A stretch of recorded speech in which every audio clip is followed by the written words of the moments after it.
பூர்வீக சம்பந்தமான இதுல வந்து கேஸ் இருந்தா அது முடிஞ்ச அளவு இந்த மாசி மாதம் தள்ளி போடுங்க. பெண்கள் ஆண்கள் கலந்துருக்கிற இடத்துல இந்த துலாம் ராசிக்காரங்க முடிஞ்ச அளவு பெண்கள்கிட்ட வாயை வெட்டக்கூடாது, கவனமா இருக்கு. துலாம் ராசி ஒரு நிர்வாகம் பார்க்குறானா அவனுக்கு பொருளாதார பிரச்சனை இருக்கும். தங்கம் தங்காது, ஏமாற்றம், இழப்பு, அவமானம் வர வாய்ப்பு அதிகம்.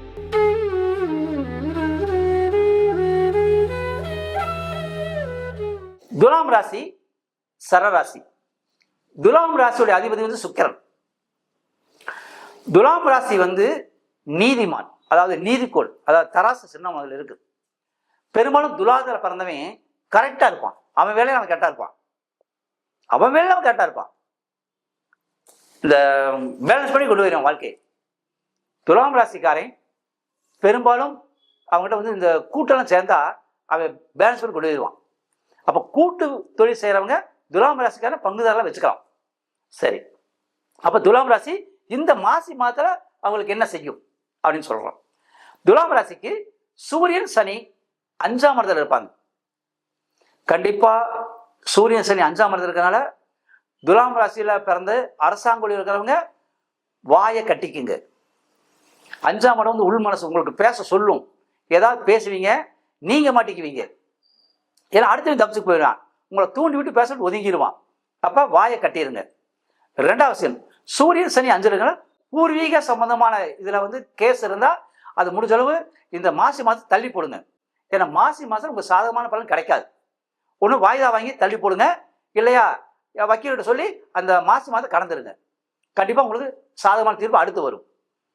அடுத்து சூரியன் சனி 5ஆம் இருக்கிறப்ப தந்தையின் உடல்நலத்தில் கவனம் தேவை. அது தந்தைக்கு வந்து 3வது ஆண்டு சனி நடக்குதா, அதாவது குறிப்பா 60 வயசுக்கு மேல இருக்குதா, துலாம் ராசியில் பிறந்து அவங்க அப்பாவுக்கு 60 வயசுக்கு மேல இருந்தா உடல்நிலை கவனம் தேவை. ஏன்னா அவங்களுக்கு ஏதாவது பிணிப்பீடை கண்டங்கள் கண்டிப்பா காட்டும்.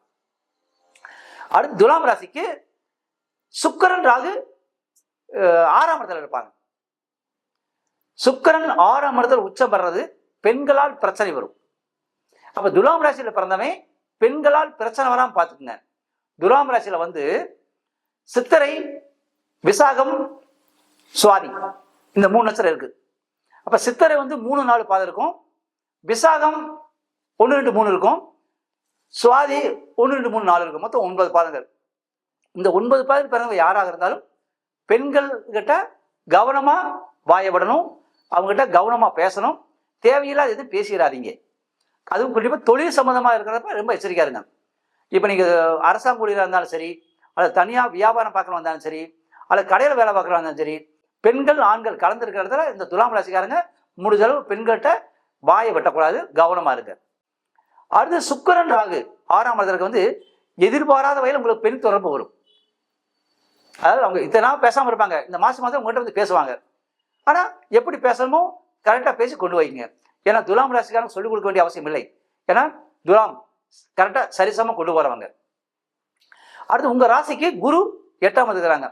குறிப்பா பொருளாதாரத்தில் இந்த மாசி மாசம் ஃபுல்லா உங்களுக்கு சிரமங்கள் அதிகமா இருக்கும். அது நீங்க என்ன வேலை பார்த்தாலும் சரி. வியாபாரிகளுக்கு தொழில மந்தம் இருக்கும். துலாம் ராசி ஒரு நிர்வாகம் பார்க்கிறானா அவனுக்கு பொருளாதார பிரச்சனை இருக்கும். தங்கம் தங்காது. ஒன்று தங்கம் வந்து நீங்க அடமானம் வைப்பீங்க, அல்லது விற்க வேண்டியது வரும். வாங்கினாலும் உங்ககிட்ட தங்காது இந்த தங்கம். அதனால வெள்ளி வாங்கி வைங்க. வெள்ளி வாங்கி வச்சா உங்களுக்கு வந்து ஒரு தங்கம். அடுத்து 8ஆம் இடத்துல குரு இருக்கிறனால ஏமாற்றம், இழப்பு, அவமானம் வர வாய்ப்பு அதிகம். பெண்களால் ஏமாற்றம், பெண்களால் இழப்பு, பெண்களால் அவமானம் வராம பார்த்துக்குங்க, எச்சரிக்கை. ஏன்னா 8ஆம் இடம் ரிஷபம், உங்க ராசிக்கு 8ஆம் இடம் ரிஷபம், அதுவும் பெண் ராசி தான். அது வந்து சுக்கிரன் தான். அப்ப சுக்கிரன் அந்த ராசிக்கு 11 இருக்காரு. உங்களுக்கு லாபம் தர்ற மாதிரி வந்து அவங்க ஏதாவது நஷ்டத்தை பண்ணி விட்டு போயிடுவாங்க, எச்சரிக்கையா இருங்க. அடுத்து உங்க ராசிக்கு செவ்வாய் 9 இருப்பார்.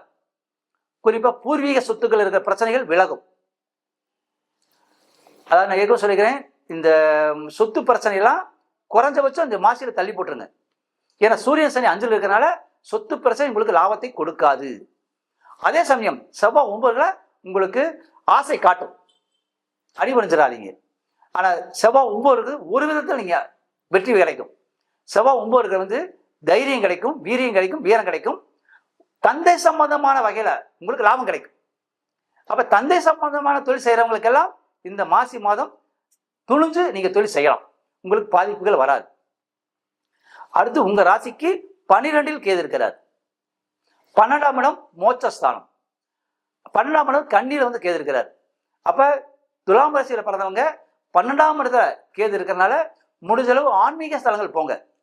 இந்த மாசம் ஃபுல்லா அம்மன் கோயிலுக்கு போங்க, பெருமாள் கோயிலுக்கு போங்க, குறிப்பா லட்சுமி நரசிம்மர் கோயிலுக்கு போங்க. இதெல்லாம் விசேஷம். ஏன்னா சுவாதி நட்சத்திரம் லட்சுமி நரசிம்மர் கும்பிடுறது. அப்ப அவர் வந்து முழு நட்சத்திரங்க, துலாத்துல வந்து முழு நட்சத்திரம் அது. அப்ப நீங்க வந்து லட்சுமி நரசிம்மரை போய் கும்பிட்டால் உங்களுடைய பிரச்சனைகள் கண்டிப்பா தீரும். துலாம் ராசிக்காரங்களுக்கு குரு 8ல் இருக்கிறனால எச்சரிக்கையா இருக்கணும்.